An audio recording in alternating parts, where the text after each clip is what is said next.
Are you ready for the hard stuff? We've talked about where you can stick your data, but what about storing actions, stuff that manipulates the data? We need functions.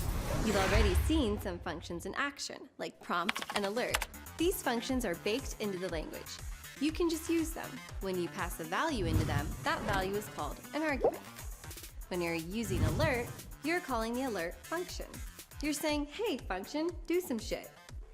But you can also write your own functions, which is where things start to get interesting, if you weren't interested already. Let's create a simple function named cockblock. Write the keyword function, then the name of the function cockblock, then parentheses, which remain empty for a simple function like this, then a set of braces to define the block that the function will execute when called. Inside there, we'll put keep it in your pants. It's good to have a function name relate to what it's actually doing. Now let's go back to our HTML page and refresh. You'll see that nothing happens. This is because you have to call the function before it will run. To call a function, just write out the function name, the two parentheses, and a semicolon. When you refresh the page, you'll see an alert pop up.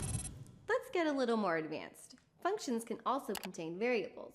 So let's create a function called addNumbers. In the function block, we'll add the variables a equals 2 and b equals 10. Then, sum is equal to a plus b. We use the return keyword to get the function to output a value when called. We'll do return sum.